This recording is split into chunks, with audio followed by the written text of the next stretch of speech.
What's up, guys? Our Wrestling Podcast back at you with another episode. This is Dave Vicious along with Jess, the Total Package, Craig, the British Bulldog, cuz ain't here this week, bringing you our perspective on the world of professional wrestling. No inside sources, no ties to the industry, just stories from the diehards, sharing opinions with you. Someone feed me today's topic. We are going to talk about the legacy of one ravishing Rick Rude. The ravishing one. The ravishing one. For audio fans, give us a listen on Apple, Spotify, SoundCloud, iHeartRadio, Stitcher, and Google Podcast. Or watch our videos on YouTube at Our Wrestling Podcast.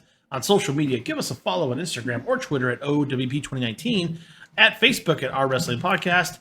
Craig, I think this is going to be fun. Well, the reason why I chose to do this, it's right at the end of April. This won't be released until the 4th of May. But in April was the anniversary of his unfortunate death. We have been without Rick Rude for 22 years. Wait, he died 22 years ago? Okay, that's insane. I thought he died in like the last decade. Yeah.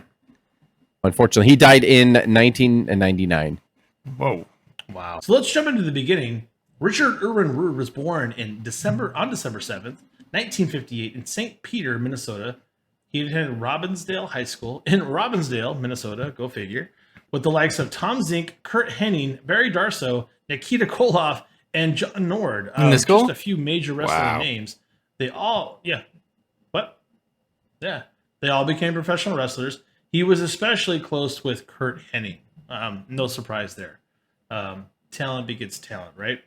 So, in the early careers of 82 through 84, after graduating community college, Rick Rude worked as a bouncer and was a professional. I always remember that fact. I don't cool. Like either WWF magazine or maybe they just like talked about that a lot on commentary. But that was always one of the big things I remember on him was arm wrestling champ, which I thought was yeah.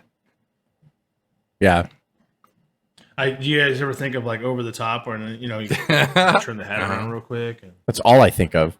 That's all I think of. But being trained by Eddie Sharkey, Rick Rude made his pro wrestling debut in 1982 as a babyface jobber, Ricky Rude. I can totally see that. Already in the ring, weighing 237 pounds, Ricky Rude. And then you got to repeat it, Rude at the end. He made his TV debut for Mid-Atlantic Championship Wrestling in November of 1982 in a losing effort.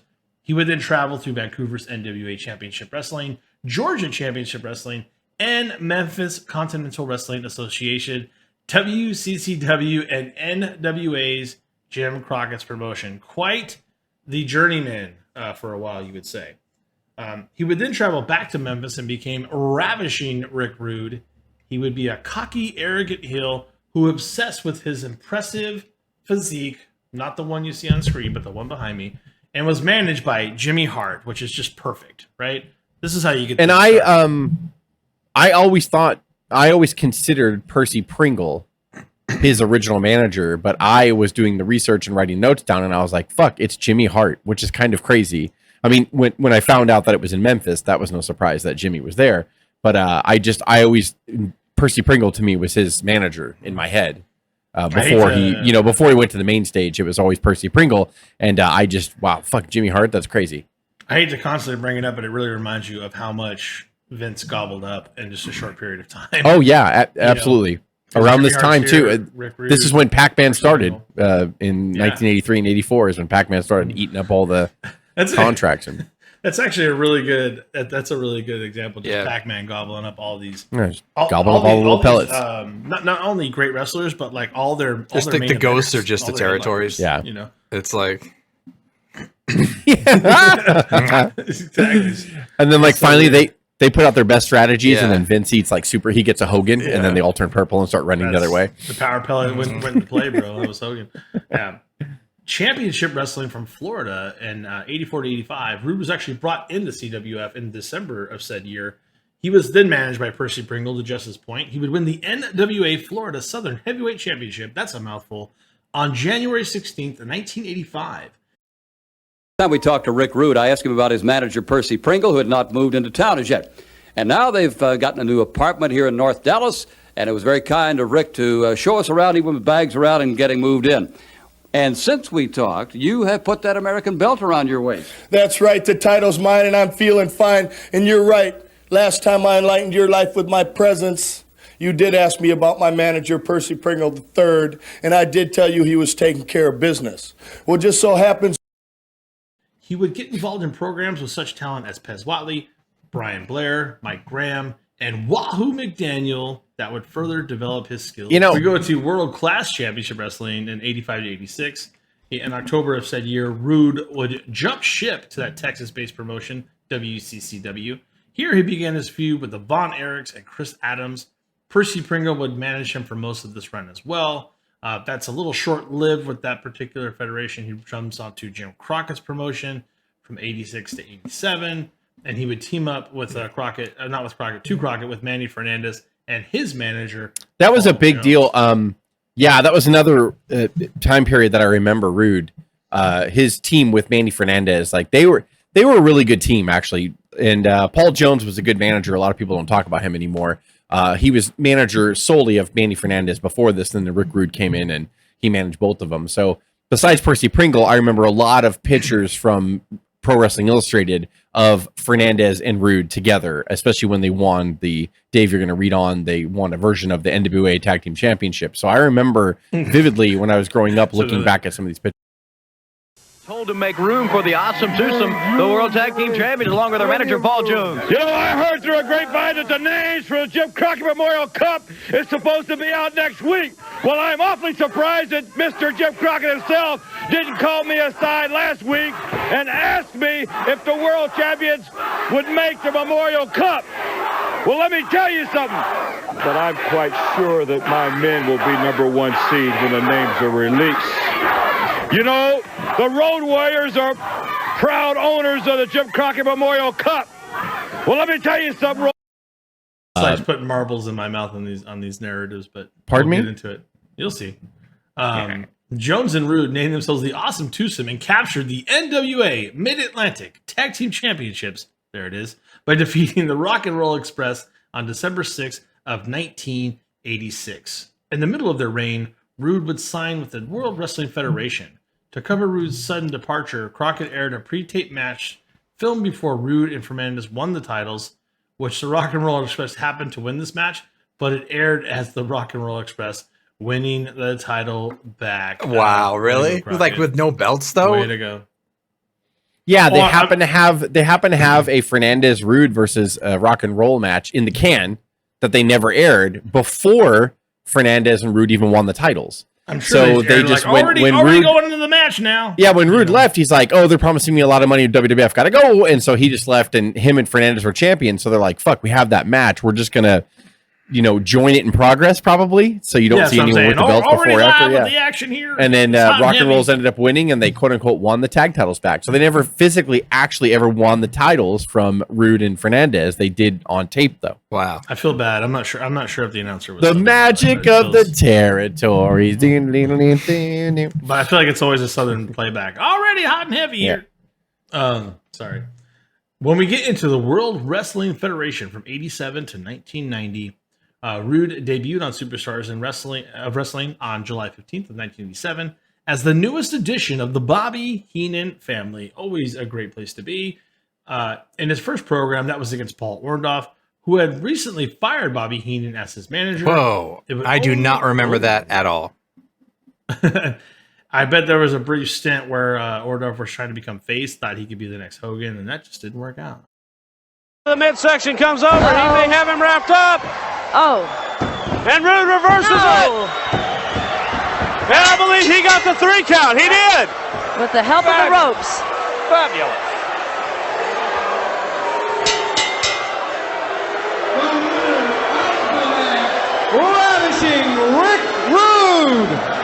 Ravishing Rick Rude being declared the winner of the match by a pinfall. However, Mr. Wonderful Paul Orndorff complained. Thought he was better. I also have a little known fact too before you continue on. Sure. Yes, Craig. And what happened was they Orndorff had turned on Hogan when they did their hot feud in '86 and took Heenan on as manager. And then after Orndorff could not successfully get the title away from Hogan, he fired Bobby Heenan as manager to turn face again. You broke my arm, like Bobby Heenan. My tricep is no longer tricep. You told me that Wonderful was going to beat Hogan. How come I haven't done it? And you're fired. And then that was it. It was all Heenan's. But a little known fact here. So before Dave gets on to the next, I put a little factoid in here because I have to announce this fact. It's a little known fact. Rick Rude, a lot of people say that Rick Rude and Hogan never had a match together. Well, they did. Rick Rude challenged Hulk Hogan for the WWF Championship at a house show in Boston Gardens on 1/9/1988. It's on YouTube. It's actually also on a Best of WWF volume fill in the blank. I can't remember the name of it. 36. But it's on Coliseum Home Video. And it was a house show that Hulk Hogan would defeat Ravishing Rick Rude. But yes, he is on tape. Go on YouTube. Just type in Hulk Hogan versus Rick Rude or Hulk Hogan versus Ravishing Rick Rude. It's the first two that come up. It's Boston Gardens, January the 9th, 1988. Yes, folks. No, they did not have an on television or on-screen TV program together, but Rick Rude did challenge Hulk Hogan unsuccessfully for the World Wrestling Federation Championship. Can I ask a question on that? If he dropped the leg and pinned him. Thank you very much. Well, I was going to say, I'm sure that happened, but was it another kind of a Kurt Hennig match where Hogan just tossed him around the entire time, or was it? Look at the determination. Come on, Rick. Come on, Rick. Oh, yes. Oh, he slammed it down. Not once, but 3 times. And Rude shut off, and look at that. There's power. Pure power.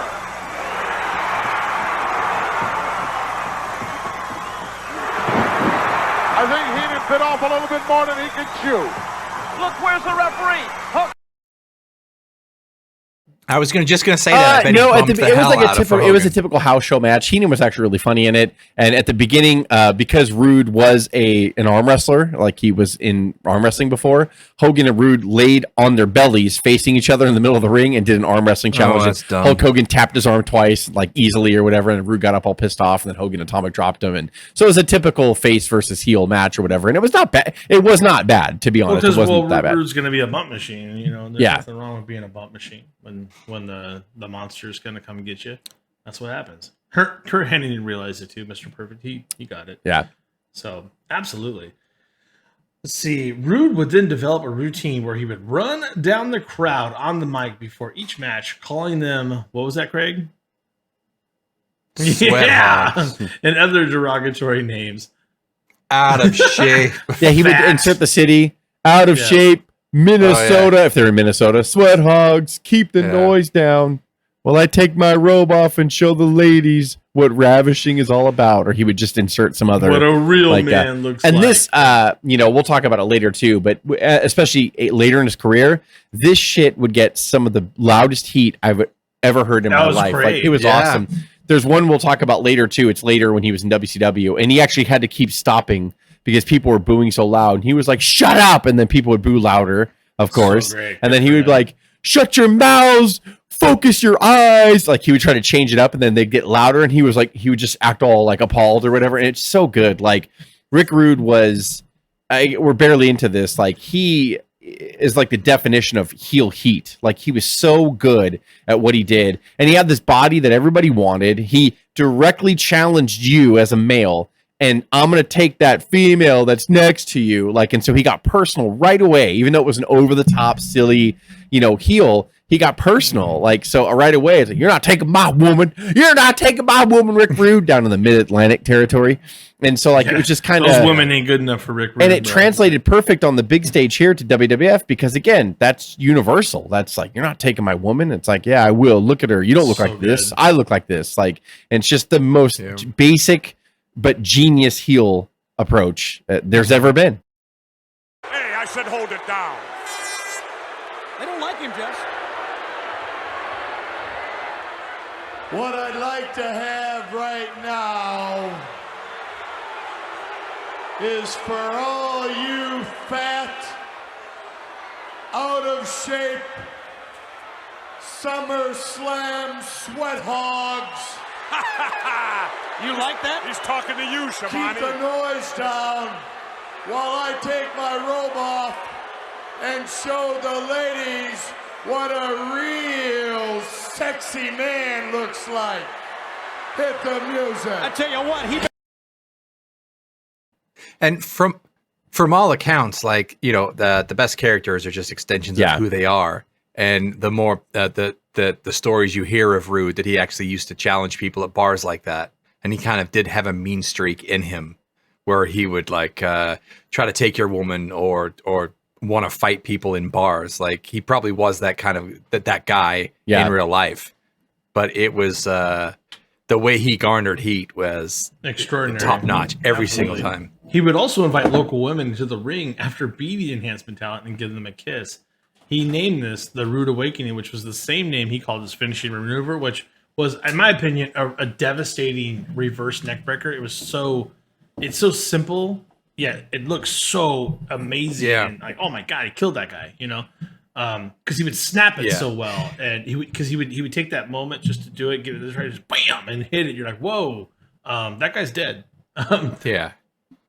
And again, this was WWF's amazing way of building guys back then. You'd see this every Saturday for 2+ months, the way he'd bring a woman in the ring, make her faint, and then also just snap that neck breaker. Like, if you missed a couple weeks or just happened to catch it once, like, and a little known fact, awesome. before he developed Rude Awakening, his finishing move was Jesse Ventura's finishing move, which was an over-the-shoulder like backbreaker submission hold, where like you put someone in a powerbomb position, you pick them up, but then you just hold them over your shoulder like this, to where their head's coming out here and their legs are out that way, and he would just shake them. Like, but I think they realized it's better to have a quick snap move, especially as a heel, because in the Hulk Hogan match, he actually muscled Hogan up for that move and held him up there for like 30 seconds or so, like shaking him, trying to get him to submit. But I think after a while, they're like, that's a very long, drawn-out move for a heel. We need something quicker and snappier that you could put on anybody. And that Rude Awakening as a heel, you want to be able to it's like the out of nowhere kind of situation. Yeah. Like Randy Orton's maneuver is just like that. You can do it from anywhere and out of nowhere, and that's why you just never know when the Viper's going to strike. And Rick was very much close to that. You never know when he can hit that neck breaker at any time, you know? Yeah. So it's very similar to that. I think that's a really good call out. He can hit it anytime he wanted to. Super cool. On an episode of Superstar, speaking of that Rude Awakening, not the neck breaker, but the smoochy smooch, a woman was chosen to receive said Rude Awakening, and she refused. This bothered Rude, so he went outside of the ring to confront her. After asking her who she was, she replied, "I'm the wife of Jake the Snake Roberts." Sorry for your bad luck, lady, but that didn't work out. Rude didn't attempt to lean in and kiss her, but got slapped in the face by Miss Roberts. Angry, Rude would grab her wrist and begin to verbally run her down. That's when Jake the Snake Roberts would run out of the locker room in sweatpants. He was all wet and soaked. And the announcers would note that he was in the shower after this match when he realized Rude was attacking his wife. I don't know how they found that out right away, but they did. Only to be beat down by... I remember this was on the Superstars of Wrestling, but go back and look at it. It was kind of real. Like, you just didn't... It was silly, and it was Rick Rude, and bring the woman in here, and he would go out, and he was still in character, you know, and he was like, and just who's your favorite? My husband. Who's your husband? Jake the Snake Roberts. Everyone cheered. But then, like, when she slapped him, like, he grabbed her wrist, and he got... Like Craig was talking about this mean streak that Rude had. Then he kind of like broke character, and he's like, "You want to make fun of me? You want to make a fool of me?" And he's grabbing her, and he's looking at her pretty intense. And then Rude comes out, and he actually lays. Jake came out, and he actually laid Jake out and just started kicking him. And you know, McMahon was like, "I can't believe it! Like, what the? Someone stop this!" Like, and it was just all like kind of legit and stiff and like real, and it was a really good feud. Like, I remember this distinctly. Yeah. Hey, that's that. I should have known. That man is nothing but a sleazy, low-down, worthless piece of garbage. Whoa. And I'm going to tell you something, woman. Mistake earlier on. For you to hang with that man, Russell, that makes you just as much as a stinking lowlife as he is. In my book, your old man, and anybody in your family isn't worth 2 cents. That's insulting. So what do you think about that? Oh! I can't believe it! She goes up and slaps. You want to play rough, sweetheart? Oh, wait a minute. Come You on. want to play rough? Hey, somebody control him. She hit him first. He's hurting her wrist. Come on. Wait a minute. Here comes Jake the Snake. Jake the Snake Roberts. Finally come out of the shower. Jake the Snake. The way Jake ran out from backstage, like there was, they both, Yeah. Yeah, were very good stuff. the intensity of it. And it was to your great. point, guys, this began his most notable feud to date, him being Rick Rude. The two would have altercations on TV, but Tour of the House show lived as a featured match through the summer of 1988 to great success. I mean, the door count was good here, right? I mean, we're making money hand over fist anyway, but if I believe you're they headline the B shows often, if I'm not mistaken. huge. I mean, that's but a then big in deal. sometimes they would actually be on. They would be the last match when Hogan would fight. But everybody knows in house shows Hogan went on the middle, and then Rude and Jake. Yeah. Oh, brother, I got you gotta get back for room service, brother. So I gotta find so that. Jake and Rude would go on the very last. They'd be the last match. Gotta get into the bar, brother. Just saying. There's one fun spot that came at SummerSlam of 1988 where Rude was facing the Junkyard Dog. Leading up to the match, Rude had begun wearing tights with Cheryl Roberts' face on their crotch. If you look at Jess's picture, that's exactly what that is. I mean, it's kind of weird, kind of gross, but he literally, if I'm not mistaken, he had pants on and then he took off pants. And you thought he was going to strip down for the ladies or something, but At first he was wearing them just out and out, and Jake would make the announcements like, "If you do that, I'm gonna end you with a DDT." Like, so it was a whole thing. And then in the match with Junkyard Dog at SummerSlam '88, which to this day I'm still puzzled as to why it wasn't Jake versus Rude at SummerSlam '88. Jake fought Hercules and defeated Hercules on that pay-per-view, and Rude fought Junkyard Dog. And I don't understand why they wouldn't just have it. Not pay it off, because you could milk this feud for a while, but why they didn't have a pay, I don't know why they didn't decide to have them face each other. But he gets on the top, so he wore regular tights, and all the announcers were noting, oh, maybe he's scared of Jake or whatever. And in the match towards the end, he slams Junkyard Dog, gets on the top rope to deliver his patented Memphis Fist, and he fucking rips his tights down, and he has the Cheryl Roberts tights under them, and he jumps off and delivers the shot to JYD, and Jake comes out of the locker room. And if you want to see 20,000 people go fucking ape shit, he gets in there and he double pump jabs him and clotheslines him clean, where Rude flips 360 over the top rope, and the place was going insane. They were so over as a feud here, both these guys. People were into it. It was awesome. It was a great spot. I still don't know why they didn't face each other in a one-on-one singles match. I'm sure there's somebody knows some kind of reason, or it's something. I don't know what happened, but they both wrestled on the same card, so nobody was injured. I don't get it. But it was a great moment still, nonetheless. Yeah, at Survivor Series, back when they told stories. Yeah, Sorry. when they knew what they were doing. Yeah, when they cared. Speaking of stories, at Survivor Series in 1988, When they this kind of takes care of the I guess the end of the story. Speaking of which, during an elimination match at Survivor Series, Jake would finally catch Rick Rude with a DDT for the 3 count, but would ultimately lose the match after being pinned by Mr. Perfect as the Young move on. Rude was being groomed for something bigger and better, however. At 1989, the Royal Rumble, he challenged the current Intercontinental Champion, the Ultimate Warrior, to a super pose down. That sounds really lame, but it was actually kind of cool back in the day. It really does. does. Super pose down. Super hot. Feeling the Warrior had the crowd support, Heenan would spray oil in the Warrior's face. Always a good way to hurt the Warrior. While Rude hit him from behind with a flex bar. That is not something you eat. That is something that you use to get pumped up before your pose down. This set up their IC title match at WrestleMania 5. I remember the pose down. I do. I was like, I don't know why I do. I remember the so clips. lame. I remember the clips of Heenan spraying the oil in his face, which Warrior no-sold, by the way. And Rude hit him from behind with the thing. Rude hit him so hard, it knocked the face paint off his face. If you go back and look at it, it was probably the spit from Warrior's mouth, to be in all fairness. But it was. I accept Heenan your story just because it's better. Yeah, Heenan sprayed oil on his face, and when Rude hit him, I'm telling you, something flew off his face, like a chunk of something. That's how hard Rude hit him with the flex bar. So maybe it was payback for not selling the fucking oil in the face. Uh-huh. Good.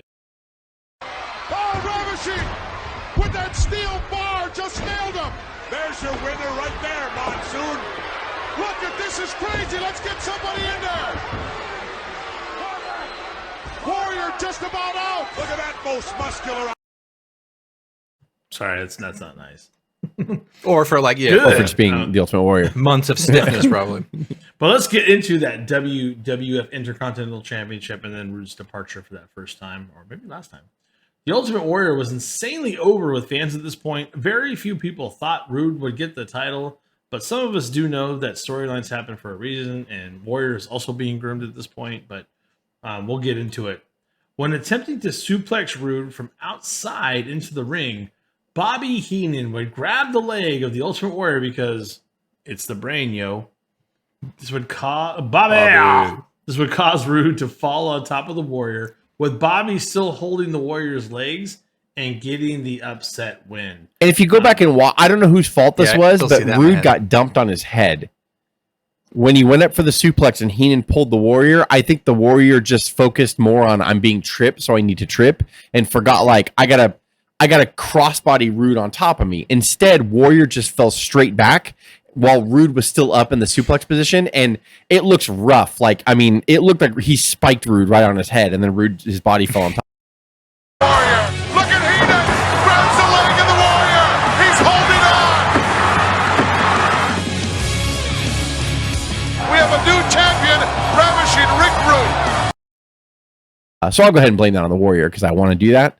But yeah, that was like, if you go back and watch it, like, oh, like Rude hits really hard, like when he falls on top, but he still pins him. This conversation where Warrior's going to lose his title. I was like, no, well, you got to lose this title to get the bigger title. And he's like, oh, I mean, see, Warrior's not. But it was cool. It was cool because nobody expected, even fans. I didn't think that he was going to beat the Warrior.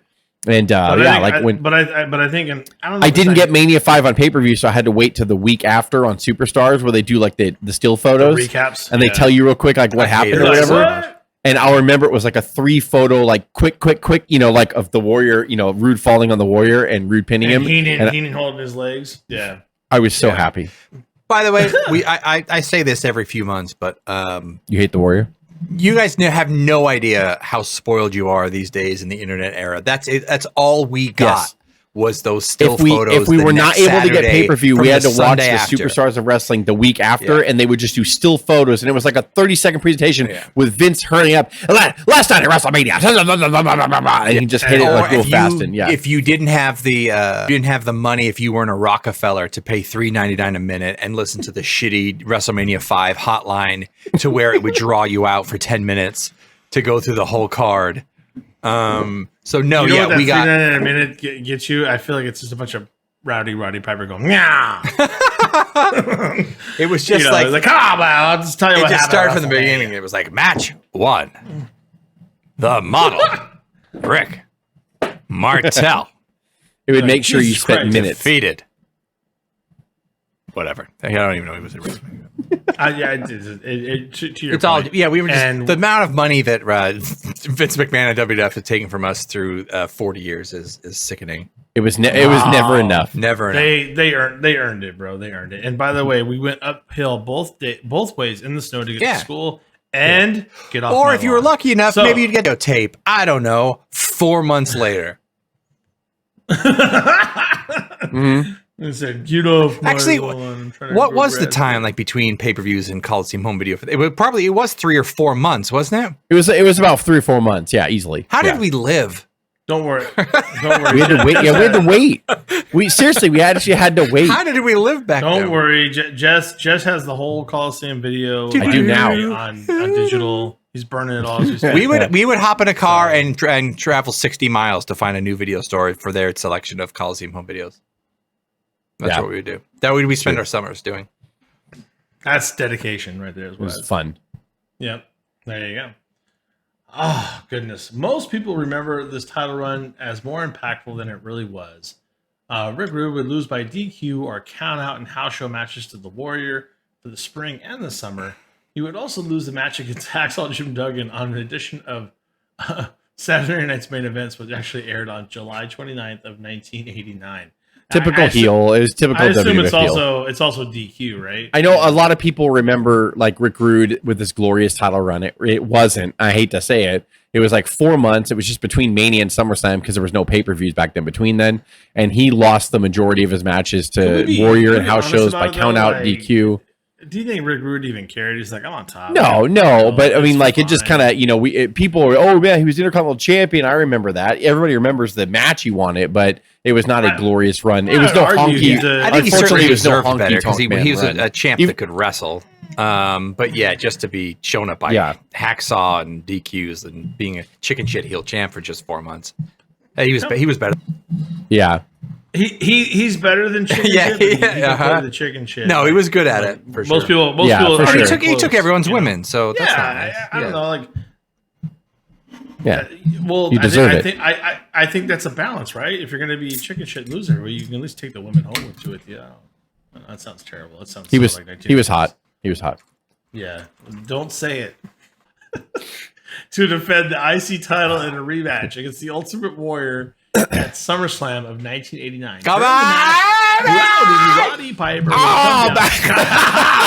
Here it is. I was waiting to erupt with it. Oh, man. $3.99 a minute, man. You would come down to ringside and We're in a feud now, man. You would be a feud, brother.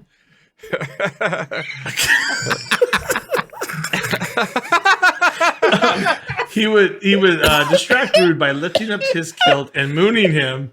I remember this distinctly too. I was like, "Whoa, there's no underwears under there."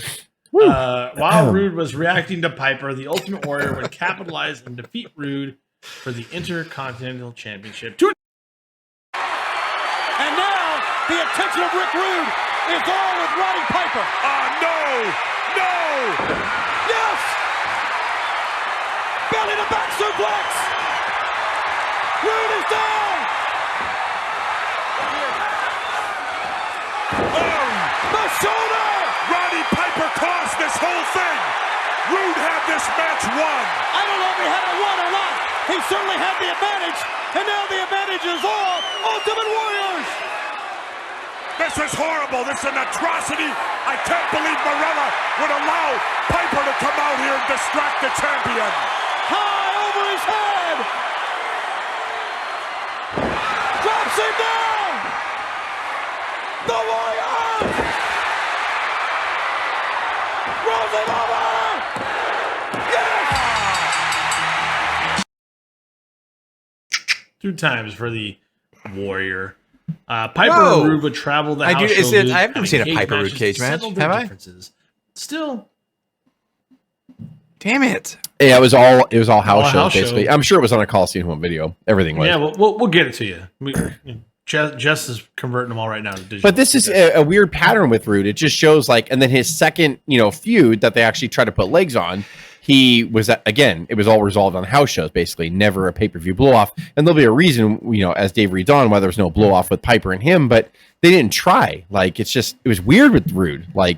He was a house show guy. They wanted, maybe because he did legitimately have an act, he went in there, he was with Heenan, he talked to women, he made fun of the men, he did all that. He was a traveling act, I think. So in a weird way, it just seemed like early, all of his big profile feuds, except for the one with the Warrior, was him just going to house shows and doing this feud with this other face. I wonder, because he wasn't traction in a weird way. Ultimately, obviously, it's never his decision, right? But I wonder if he just managed to have enough sway to I don't mind seeing the lights and doing this and embarrassing myself every single night in a house show. I'm just not going to do this on television. Keep me strong either on TV or move on. I mean, I don't know. Yeah, that maybe could very well be Vince's thing. It's yeah. Or Vince could have that vision. Vince could have done that for him. Just that's what I want. And Vince is that's not going to work, pal. Yeah, you're going to get pinned and you're going to get yours what I'm doing house shows, and the but I'm money not going to that's ever making just totally dismantle you on TV. Yeah, that could be. Yeah, I'm very smart. The house shows. Yeah, that's a good point. Come on, man. Yep, that's how it worked back then. Absolutely. I mean, come on now. We're gonna go around the horn together, man. But to Jess's point, Rude was kind of floundering around the mid part of this time. He would participate but be eliminated from the Royal Rumble in 1990 and Murdered his defeat girlfriend. Jimmy Snuka at WrestleMania 6 in a nothing match. And then Who? speaking to TV, Rude Because there's a friend, man. He's a friend of me, man. Yeah, I drive right him out of town. That's because I feud with him, man. And I painted half my body a certain yellow, color at man. WrestleMania 6, man. It was all because of Yellow. Rude feud. It was edited out of Peacock. If we ever have a can't watch episode of Peacock. TV, it's 6 going to be a hours of train this. wreck. I'm just saying. Huh? In the early summer of 90, vignettes began airing of Rude, and I remember these distinctly. I was like, whoa, Rude's getting jacked. He started training at the gym in these vignettes. He had cut his long hair off and put on at least an additional 20 pounds of extra muscle. He claimed he was the only man to defeat the Ultimate Warrior, which is true at that time, and challenged him to a WWF Championship match in a steel cage, Big Blue, on SummerSlam of 1990, set for August 28th. Warrior, you think of me day and night. Not just because I'm the one and only man who's ever beaten you for a title. But you hear the footsteps. You hear the footsteps, and you know who they belong to, don't you, Warrior? Ultimate. I remember this vividly, but in a mind-numbingly stupid mood, the company had them face each other for the WWF Championship on Saturday night's main event on July 28th of 1990 in just a regular old match. Yes, the WWF had their SummerSlam main event. Wait, did face each other on did Warrior go over that clean show on was Rude kinda on weird, that late right? July before SummerSlam? Yeah. No, this is Rude losing the match by DQ, and then went on to lose the cage match at SummerSlam 1 month later. Which what did you write here, Jess? I put absolutely stupid. So first of all, something got fucked up here because I know they faced each other in a cage. So the whole point of this was on Saturday night's main event, Rude was going to challenge the Warrior for the world title in a regular match, and Rude loses by DQ because of Bobby Heenan's interference. So they had a cage match. They had the SummerSlam match changed to a cage match to prevent outside interference. But that was not translated properly. They never really told that. So they set the main event for SummerSlam as a cage match originally for the WWF title, and then it was announced that on Saturday night's main event, they're just going to face each other. So even as a young Jess here, I was like, why is the main event of SummerSlam touching each other at all? After SummerSlam, Rude began joining Bobby Heenan on commentary, where they began to make comments about the big boss man's mama. You don't make fun of someone. That's a mama joke right there. You can't do that. As a result, For talking about it, someone's mother? suspended Rick Rude for those comments, and Rude was taken Fuck off wrestling TV. sometimes. So Go fucking ahead, sorry. stupid. When I say the boss man's mother is nothing but a putrid panty waste, a stinking swamp sow, a And if they know they're moving the needle, they're like, well, then pay me because I'm moving the needle for you. Jack, Like, so don't like change that. me, Jack. don't- Come on, And Jack. don't shortchange me, Jack. After his Brother, what? WWF contract ended in May of 1991. Come on, man. You want to feud again with me, man? You want to do another tour? mile. But He after should that make fun of my mom, man. It would make fun of my mom. Why does it have to be boss, man? Why can't we do another tour together, man? That already sounds like a better story. Anyway, Okay, man. That's why I said it. I should have beat Hogan. Hogan should never beat me. Roddy. Can we Is it call warm the in Piper hell, so we can Roddy? Come back real quick. What Vince did on the recent You want me to documentary, what? apparently. Okay. Called Too soon. I'm doing an interview. I'm saying good apparently things. Vince called him. And then he said, It's hot down and then he there. goes, Winkety Roddy's not in dinkety. heaven. In hell, he's in heaven. So stupid. I was just You think it's joking. funny. I You're was, not. You're not. Fucking, you're not. I'm 74 and I still got I was wits. just JK with that phone call. No, you don't. No, you don't. You guys By the like way, my let's two-tone open tie? WrestleMania with the world title match. One color on the Fucking knot. ridiculous. That's another color. JK. Right. He's in heaven. J to the K. I have a Tyrannosaurus Rex I don't like behind me. Hashtag JK. You guys like my I make draws young, puke into a I'm trash hip. can in my office. I ride it to work every day. I'm sorry. I don't know. Hashtag Vince has still got it. Make that trend. Make it. After Rick Rude's contract Bruce! ended, Where's my coffee, Bruce? You bitch. I feel like we're almost done, but we're never going to be done. After Rude's contract ended in May of '91, Rude took a few Japan dates before making was his it? next move. But then at Halloween Havoc of 1991, Classic WCW. Ooh, named the WCW. Oh, I was not going to spend $39 or $29 to watch Havoc, but then I heard about this Halloween Phantom. Against Tom the Zinc Man Zink.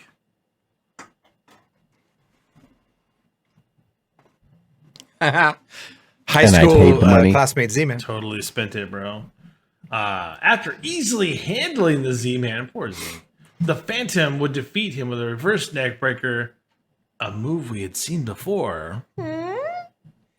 Later that night, the Phantom would return to ringside with Paul E. Dangerously and Medusa. He would then unmask himself, revealing that ravishing Rick Rude was now in WCW and Paul E. Dangerously was his manager. Real Pretty quick cool. side note. I know we're going super long, but here's the deal. Sure. WCW was in absolute turmoil here. One of their many times they were in turmoil. What else is new? In 1991 here, and this was such a breath of fresh air just to see Rude in there and what they would do when they let Paul E kind of have some creative control, and what they do here with the group that Dave's going to name going forward for the next 4 or 5 months. WCW was a goddamn pleasure over the next 4 or 5 months after this point. They were so good. This is a big thank you. Just for good your shit. service And moment. Rick Rude fit in perfectly here. We're going to talk more about it later, but this is my favorite run of his career. I feel his WCW run was far superior to his WWF run, and he might have rubbed shoulders with Warrior and Piper and big, huge names, but at the same time, and he was, WWF was number one. There's no disputing that, but he was used correctly with his talent here in WCW. I absolutely love his WCW career. I think it's superior to his WWF career. Dave's going to get into it. Some just fantastic match after fantastic match. He was such a good here. They let him put on kind of a mean edge here too, and I loved it. And he would go. Yeah. I know this sounds really weird, but like in WWF, he would shave his chest, and be like no hair, But in WCW, he was a they let him hairy grow his monster hair here, grow man. out in WCW, so he's a little bit more burly. He still did the Rick Rude stuff. He still did the cut the music. What I'd like to have right now, but like he was a lot more edgier here, and he kept his muscle mass on, and he was a lot more. He was an absolute monster here. Yeah, he was a lot more of a mean wrestler here, and I loved it. But he knew when to play the heel. But he was just a lot more. There was a lot more attitude with Rick Rude here, and I absolutely loved his WCW stint. But you can't do that without put yourselves around a nice little Dangerous alliance, stable, so to speak. So Paul E would reveal several of other superstars to join Rude in taking over WCW. That's right. The Dangerous Alliance was their name. Their group consisted of Rude, Except for Zbyszko, Arn but Anderson, Steve Austin, Bobby Eaton, and Larry Zbyszko. This is pretty badass. They were the number one heel stable in WCW and feuded with the top baby faces. And if this was such back as in the day Steiner when Brothers, it was Ricky satellite phone. Steamboat, So and if the you enjoyed Paul Stinger. Heyman, like the phone, Such good stuff. yeah. But it was cool. It was cool back then. It was like I wanted a satellite phone. I was like, that guy's We rich enough to call have it a the brick satellite phone, but yeah, exactly right. Yeah. Or the phone's like bigger than your head. Yeah, like he can get calls from anywhere, even at ringside. He's rich. WCW's rich too to have it. Vince doesn't have a brick phone. I never saw Vince with a satellite phone. Vince? That's right. At the Clash of Champions in November of '91, Rude would defeat Sting for the United States title. That's a big deal, by the way.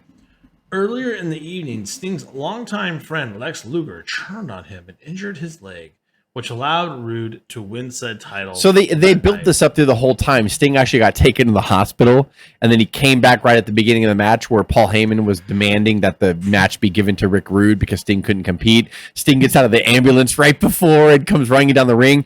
But I'm telling you, as corny as that sounds, gets a total like normal, typical wrestling angle. the place went bonkers when Sting came in, and Sting pressed the shit out of him on the ramp and slammed Rude on the ramp, and then fell down because his knee, because you forgot. And but like the place was nuts. The whole match had amazing heat, and Jim Ross was just top notch in this match. It was a shortish match because Sting was injured the whole time. Rude would end up winning the title, and Craig mentioned the phone because Paulie would hit him with the phone later too. So Sting had a bad knee, and he had to get hit with the phone in the head for Rude to win. But it didn't matter because that's what heels do. But like it was just Jesus Christ. Go back and watch this match too. It's not a great match like by wrestling standards, but the heat, my God, the heat was insane. The crowd was just nuts.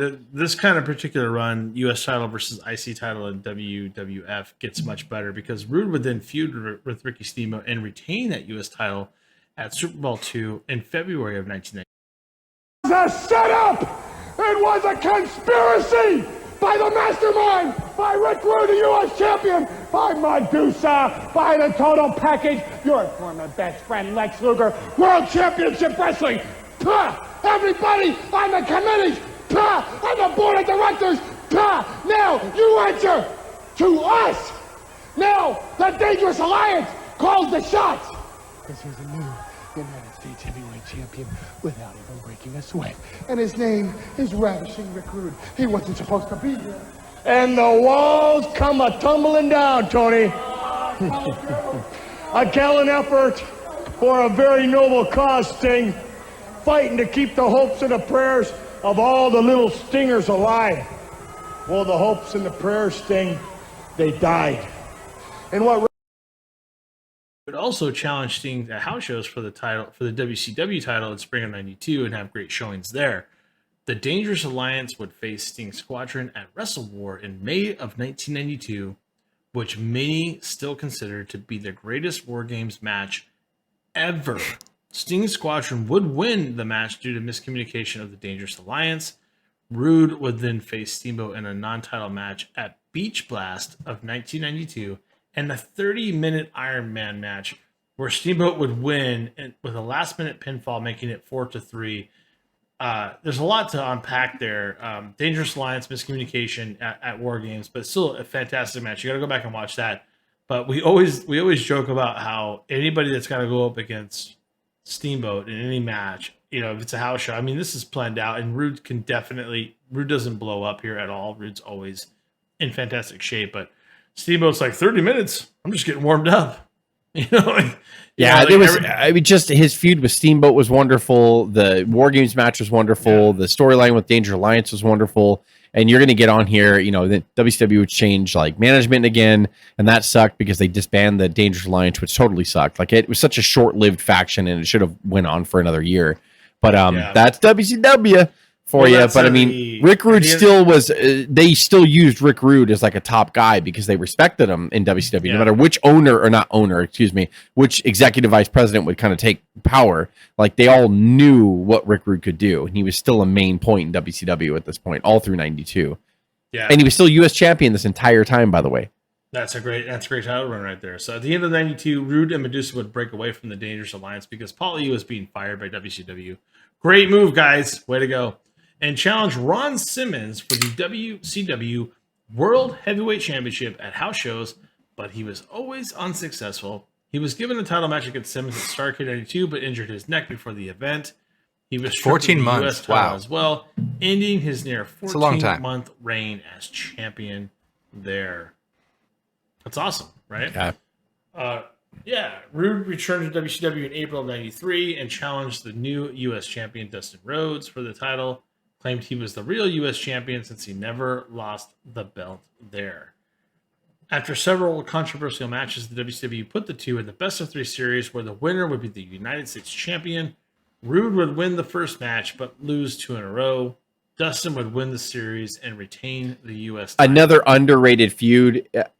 I distinctly remember I was a junior in high school in '93. Dude, Dustin and Rude tore the house down on more than one occasion. Their best-of-3 was fantastic. The match they had leading up that was controversial, that caused the title to be put in that situation, was amazing. 2 weeks ago, Ravishing Rick Rude took a big step toward the United States Heavyweight Championship. Rude pushes off. 1, Last week, the natural Dustin Rhodes made a courageous comeback. 1, 2, 3! It's even!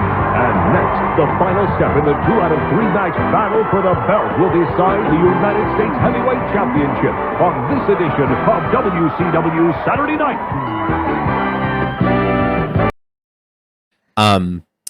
He was putting younger guys over, and Dustin was fantastic back here. No. People think that his career started with Goldust. Dude, he was a US champion back here, Dustin, and he was fighting everybody. He was doing great Natural stuff. was the perfect he was working, gimmick. He and there was were a people natural. like Wyndham and Sting and Steamboat Right out of and the gate. Rude, and you go.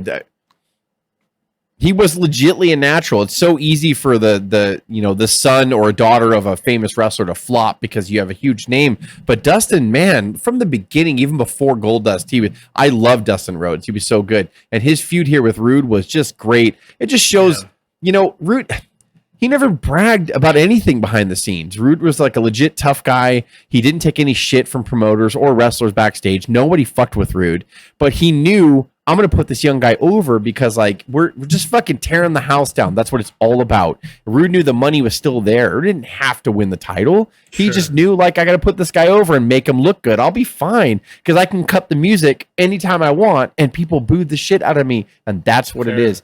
Rude should be commended for his treatment of Dustin here. He was unselfish.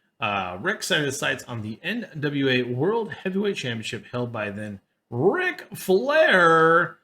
But here's where it gets fun. At Fall Brawl in September of 1993, Rude would defeat Ric Flair. I'm going to repeat that. Rick Rude would defeat Ric Flair to win the NWA World Heavyweight Championship, something that another federation would never bestow upon him. Shortly after, WCW withdrew again from the NWA governing body. This causes the NWA to strip Rick Rude of the title, but WCW still owned the physical gold belt. Am I wrong so in they thinking that named it Rude and the Flair WCW didn't have great matches? International Heavyweight Championship. This And Rude went to his trunks. He hit the Nature Boy. He's got him covered. A new champion. Rudis did it. Rudis defeated Nature Boy Ric Flair for the World Heavyweight title. Let's get the official word. The winner and new World Heavyweight Champion, Ravishing Rick Rude. Jesse, What? They did not. Actually, we had an episode before you joined the cast here at our wrestling podcast. We had a topic called Oil and Water, and Rude and Flair was on it. They were solid matches. They're two professionals, but they never delivered. And this was a shell of what the NWA World Championship that WCW tried to bring. This is the brain power of WCW. They tried to bring back the NWA World Heavyweight Championship. At the same time, they already had their own WCW World Champion, Vader, and Simmons or whoever, just depending on what month it was. And, they tried to push the NWA and the WCW Heavyweight Championship at the same time. Flair came back from WWF. After his no-compete clause, he beat Barry Windham for the NWA Championship. It was just to say that Flair could say he had another NWA Championship reign, but this was not the same NWA that it was before in 1991 when they withdrew and Flair left the company and took the belt with them, blah, blah, blah. So, unfortunately, I don't believe that NWA even recognizes Rick Rude as an NWA champion because as this title change took place, they were in litigation and fighting with WCW. So unfortunately, I went back. They do not recognize Rick Rude as an NWA heavyweight champion. I count it. I don't even care. I count. So you can kind of say that Rick Rude is still like one of the greatest wrestlers to never win a heavyweight championship, and I would support you because that's correct. I don't think that. And then they changed it to the WCW International Championship right afterwards, and went like that road. But it was a mess here. But you're correct, Craig. It was I would say overall their matches were disappointing in the sense of they weren't like duds, they weren't anything like that, but they were just very like it was weird. It was very weird. In a fun match, though, Rude was defeated by Sting at WCW Spring Stampede in April of '94 for said International Championship. And then on May 1st of 94, Rude would pin Sting to regain that title in Japan. However, during the match, Rude would severely injure his neck, We've watched that playback too many times. It's really bad. WCW would cover up by saying Rude was DQ'd before the pinfall, causing the title to vacate. His injury came when Sting did a suicide dive over the top onto Rude, who was on the floor.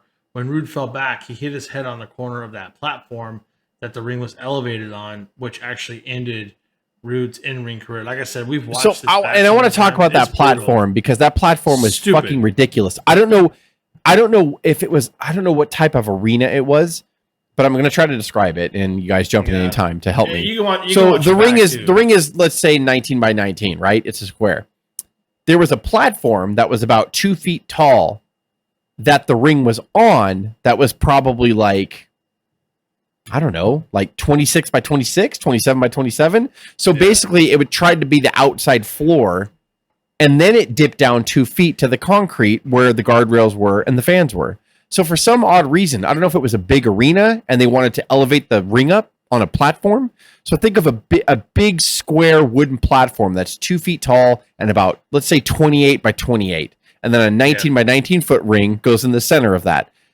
That's the only reason why I can justify having an odd platform like that under the ring. So Rude on the outside, Sting jumps over for a suicide dive. He catches him, falls back, and with the way he falls, his neck and the top part of his back fell off the platform, if that makes sense. But Rude's lower body was still on the platform. So when Sting's weight went forward, it crunched Rude's back on the platform. So, like, it just fucked his spine up, like, really bad. And he already had back and neck issues before this. And that was it, man. Like, lights out. Yeah. He finished the match, by the way.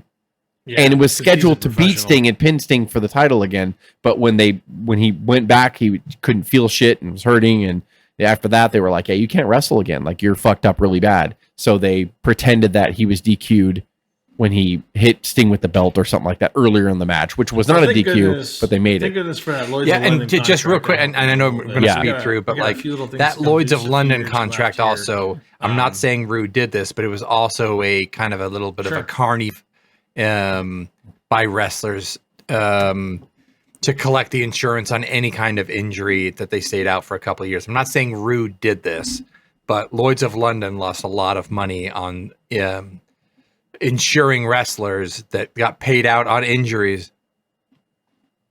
Yeah. You want to know why, Craig? Because independent wrestlers are desperate when they have no medical coverage. You know what I mean? And like, so they were just fucking, some of them were hooked on pills. Some of them were hooked on, alcohol because their pain was so bad.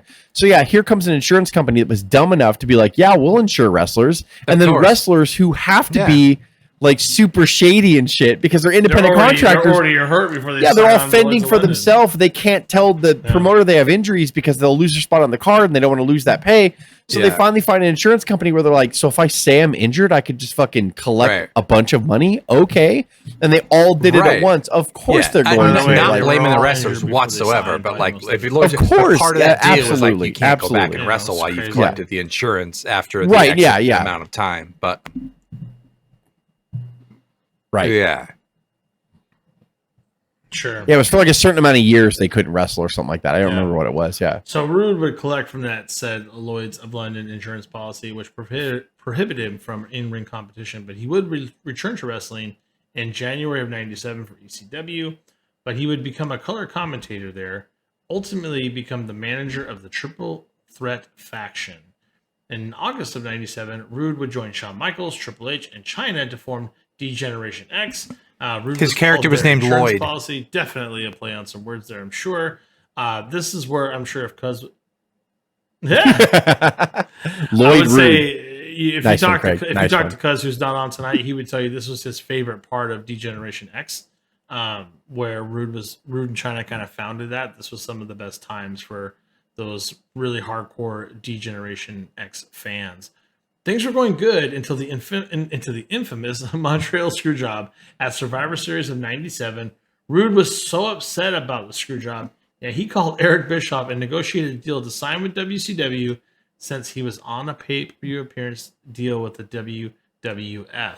On a live edition of WCW Monday Nitro on November 17th of '97, this is so crazy. Rude made his WCW re-debut and joined the NWO. that same night on Raw, which was a pre-taped show, which was also Rude's final appearance with DX and WWF. So basically, Rude was on both shows same night because one was live and one was taped. We all have our 15 minutes of fame, and I'd like to take a couple of my 15 minutes to talk about the rights and the wrongs in the world of professional wrestling.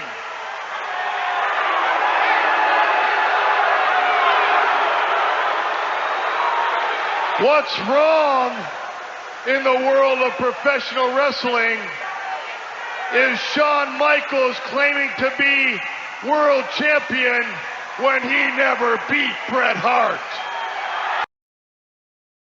So all at once, Rude became the only person to be on both Nitro and Raw at the same time, and the first person to be in both the NWO and DX. And he also appeared on ECW television the week of November 14th through the 16th. This guy's face insane. Is everywhere. It's all by chance. I don't think he realized that was going to happen, but because everybody was pre-taping shit, Nitro was the only show that was consistently live. He can't even wrestle, Jez. He can't even wrestle. He became one of the first guy to ever be a part of the DX and the NWO. I believe the only other guy after that before the buyout was Sean Waltman, was Six, who started out as the NWO member and then went back in '98 to WWF as but DX. Wasn't Luger on both shows? Other people would join it later. On the same night? I don't even know if anybody. Shawn Michaels would do it later. No, it was like a week. I think that was a week apart. No, they're a week apart. Raw, he was on WWF Raw the week before and then left, and then Nitro was live, so they came on. He was not on the same night. Yeah. So Rude was the first person to be on Nitro and Raw the same time, which blew my mind when I saw it happen. You're and like, then his promo, his promo on Nitro was just fucking running down Vince, running down everybody at the WWF. It's the Titanic. Fantastic. It's a sinking ship, which is pretty rich when you think about it now. Well, but it was at the time. I mean, it was at the time. It seemed like it was at the time. Yeah. Yep. In the NWO, he managed longtime friend Kurt Hennig for all of 1998, but Rude would then leave WCW on April 4th of 1999. Rude was found unconscious by his wife and died the morning of April 20th of 1999, just about 16 days later. His autopsy found an overdose of mixed medications that caused heart failure. He was beginning to train for an in-ring comeback at the time of his death. The effects, this is going to be tough. Gamma, GHB, right? Hydroxy buddy rate. Yeah, I thought that was a fake name when I saw it on Wikipedia. I was like, that's got to be butyrate. Yeah. A narcolepsy prevention. It's almost like a fat burner though too. Like he was doing his comeback, but it's like a complete fat burner. Like wasn't Regal just hindsight? Not the same thing, but okay, it was. Yeah.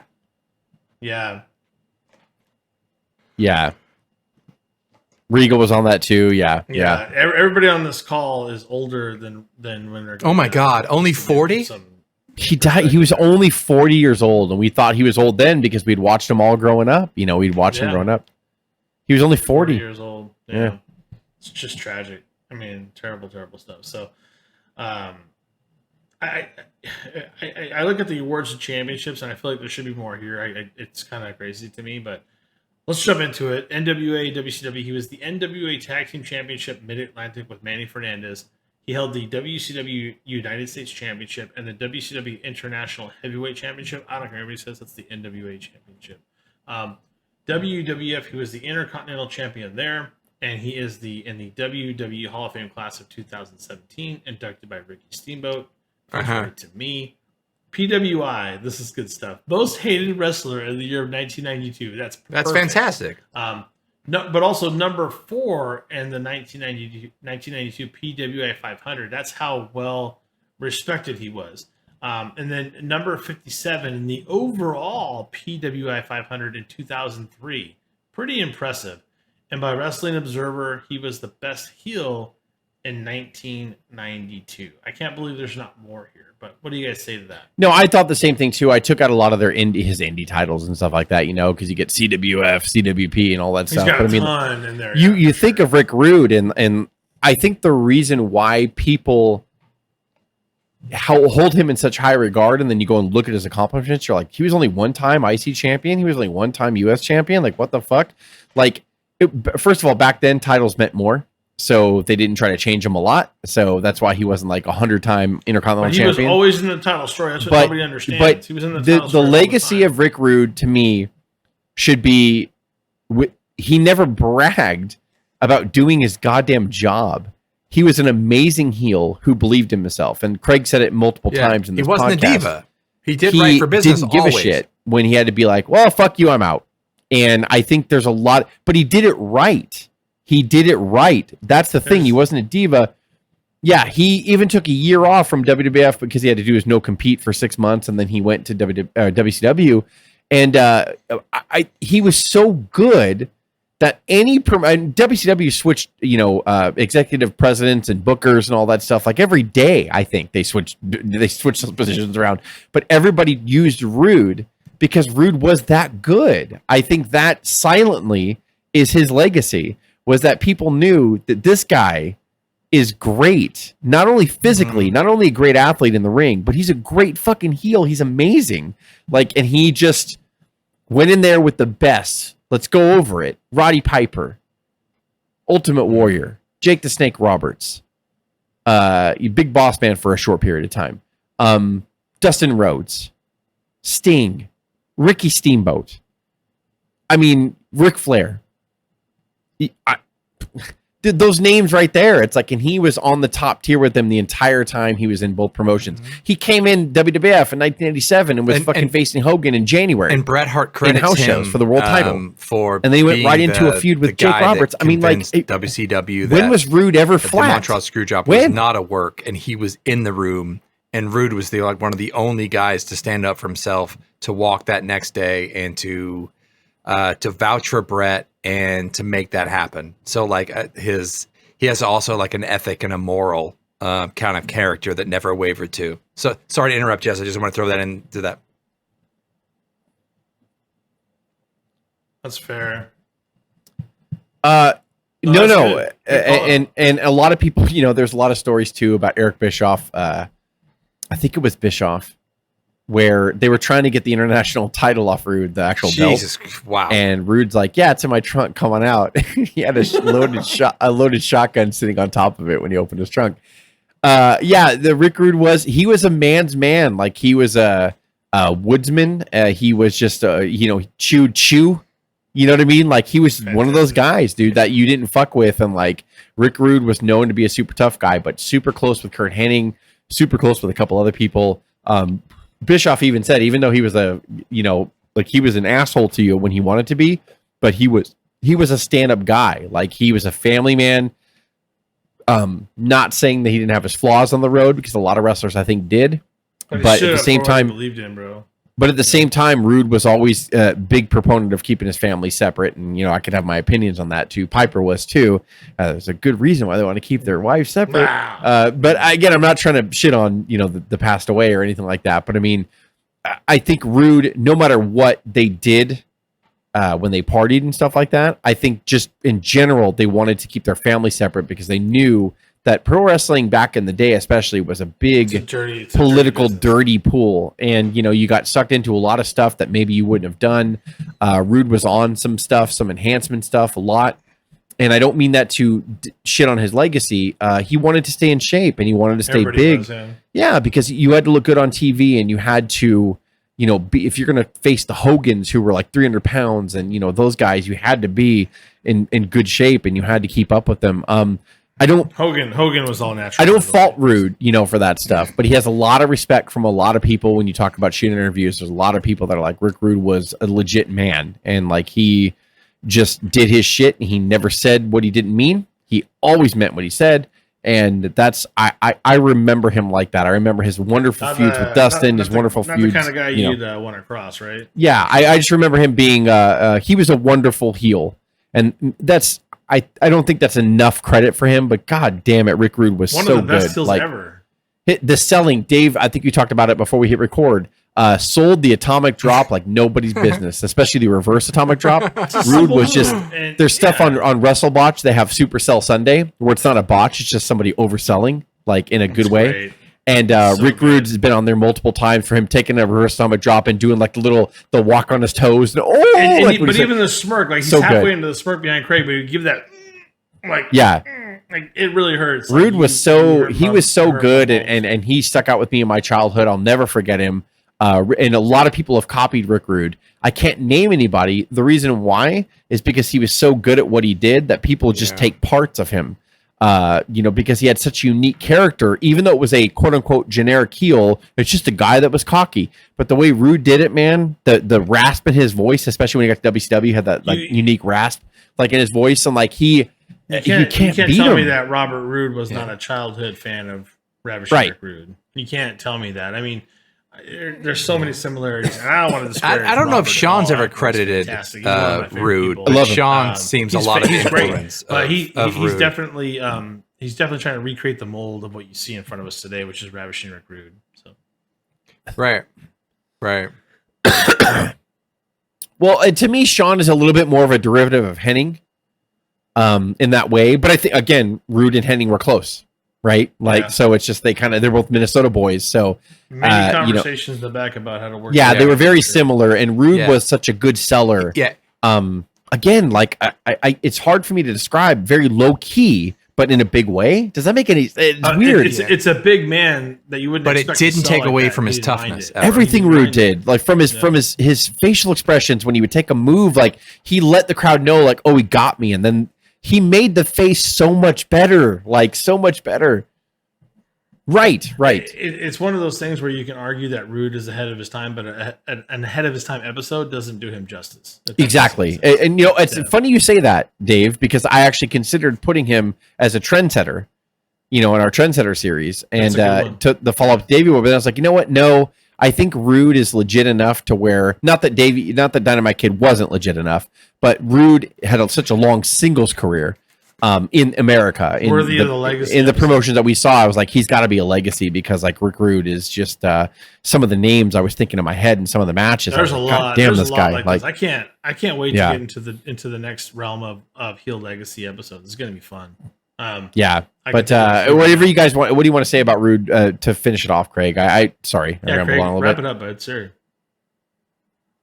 No, I think we've said it all about him. I think those that weren't around during those that weren't around for his heyday kind of don't appreciate him and watch him. But he was a worker. He was great on the mic. He was a great seller. He did what was best for business. Seriously, do some playback of Rick Rude just before. He did what was best for business, but when he got dicked around, he was like, "See ya." Like, Right. He had boundaries. He wasn't he wasn't abused. Like, I love guys that are smart enough to realize, here's what I'm worth. Here's my moment. Doesn't make sense. And it doesn't make him a diva. Like, he didn't spend, he's not like the guys that just manipulated themselves in the back to get to the spot. He would do spots where Sting would backdrop him. Sting would backdrop him and he would over-rotate. He would knee himself in the face and bust his nose open. Good. I forgot about he was such a hard worker on a regular basis. Yeah, you're right. It was like Jeff, Dave. You said he was best atomic drop and he was best backdrop. So it doesn't matter whether he was just landing on your knee or you were vaulting him up 10 feet. Like, gave everything he had. Yeah. We talk about bump machines, and I can't believe we don't put Rude in that conversation sometimes. Legit tough guy. And I think that image, and by the way, the originality of spray painting like his tights. So we never talked about his tights. You're buying a $30 Disneyland t-shirt, like the Cheryl Roberts. Like, no one had done that before. Unprecedented. Like, spend $60,000 on a robe. Or just fucking spray paint your tights for that night. Remember when he would face the Warrior? When he would face the Warrior, he put the Warrior's face on his tights. He would put Sting's face on his tights. Right on his ass. Yeah, no one had done it before, and I'm not sure that people have done it really since. It was just a brilliant move. He had a deal. I think the only other person is Velveteen Dream has been doing that with his tights. That's fair. Because he respects Rick Rude. I think he's one of the people that he was another great a fan of. He definitely grew up watching Rick Rude for sure. So, do yourselves a favor and check out some Rick Rude footage, guys. Yeah. Know your history, children. Bitches. Jeez, crackers. Bitches. For audio fans, give us a listen on Apple, Spotify, SoundCloud, iHeartRadio, Stitcher, and Google Podcast, or watch our videos on YouTube at Our Wrestling Podcast.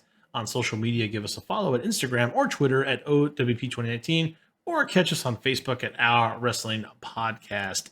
This is Dave, Jess, and Craig with the OWP signing off.